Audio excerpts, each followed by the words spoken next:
In a world that pulls us in 1,000 different directions, what truly matters? We're told to climb the corporate ladder, to be a perfect parent, to pursue our passions, and to change the world. It's overwhelming. It's confusing. What if the path to a meaningful life was actually much simpler? The Stoics believed it was. They boiled it all down to a few core principles and tasks that cut through the noise. Today, we'll explore their timeless wisdom on finding our true purpose and the power of a single, most important asset, our character. 2 tasks. So what exactly makes a person free from hindrance and independent? For it is not wealth that does it, nor a consulship, nor a province, nor a kingdom, but something else must be found. Therefore, in life too, the knowledge of how to live. Epictetus, Discourses. In life, we have 2 important tasks, to be a good person and to do our life's work. Everything else is a waste of energy and a squandering of potential. How do we accomplish this? That's a more complicated question, but Stoic philosophy makes it simple enough. Say no to distractions, to destructive emotions, to external pressures. Ask yourself, what is something that only I can do? What is the best way to use my limited time on this planet? Try to do the right thing when the situation demands it. Treat other people as you would like them to treat you. And understand that every small choice and every tiny question is an opportunity to apply the great principles. That's it. That's what goes into the most important skill of all, the art of living. 3 parts, 1 goal. Most of the greatest writers on this subject have stated that philosophy is divided into 3 parts: moral, natural, and that which is devoted to the human mind. The first puts the soul in order. The second investigates the nature of things.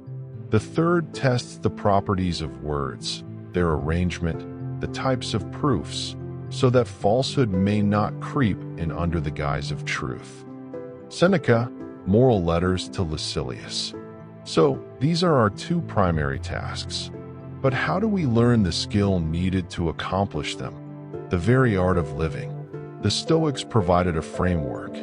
These 3 parts, moral, natural, and rational, are all directed toward one goal. These parts have one purpose: to help you live a good life, guided by reason. Not in the future, but right now. You reap what you sow. What you instigate in them, you yourself will experience. Evil often returns to the instructor. Seneca, Thyestes. And this philosophy isn't just an abstract study. It has real-world consequences, especially in how we influence others. It's interesting that Seneca had one of his characters speak the words above. For many years, the philosopher was the mentor of Emperor Nero. There is much evidence that Seneca had a positive influence on the corrupt young man. But even to his contemporaries, it seemed strange that a philosopher was the right-hand man of such a villain. They even used the Greek word tyrannodidaskalos, meaning teacher of a tyrant. Shakespeare noted in Macbeth, bloody instructions, which, being taught, return, to plague the inventor. In the same way, the collaboration of Seneca and Nero led to the student killing the teacher. This is worth considering when you decide with whom to work, with whom to conduct your life's business.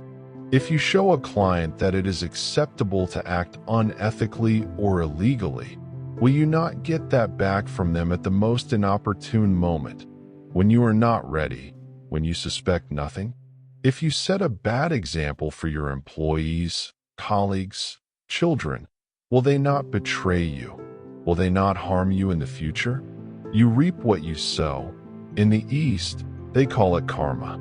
Seneca paid a high price for his lessons to Nero. As has happened throughout the centuries, his hypocrisy cost him dearly. Whether it could have been avoided is another question. The same will be true for you. We are made for each other. It is easier to find a piece of earth not attached to the earth than a person detached from people.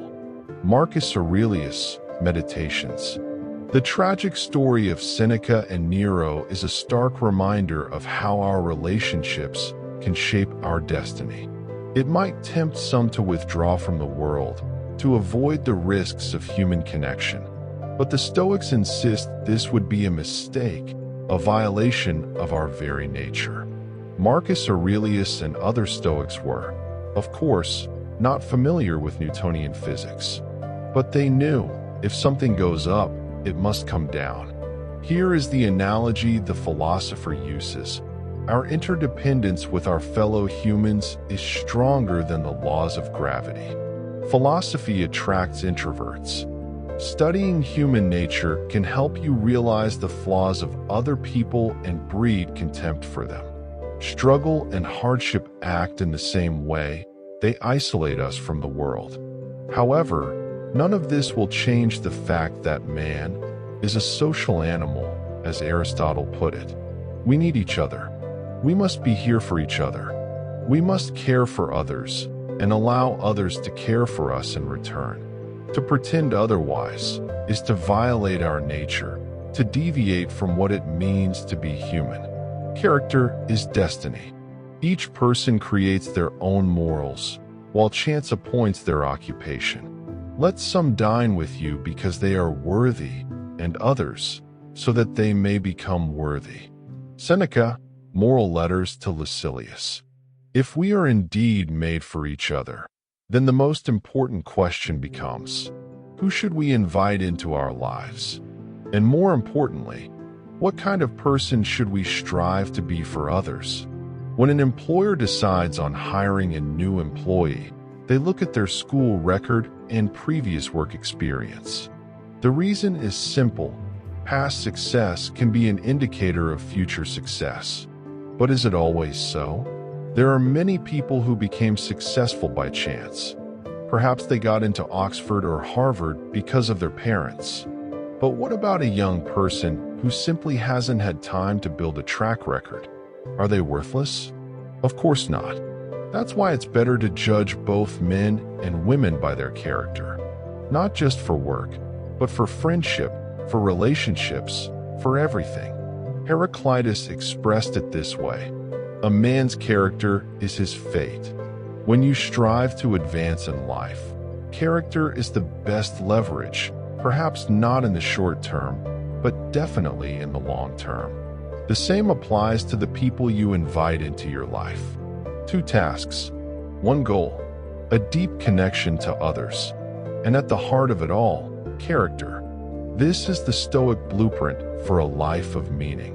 It's a reminder that our destiny is not written by chance or circumstance, but forged by the choices we make and the person we become. Your character is the truest reflection of your past and the most powerful predictor of your future. If you're ready to continue forging yours, subscribe to the channel, and let's build a life of purpose together.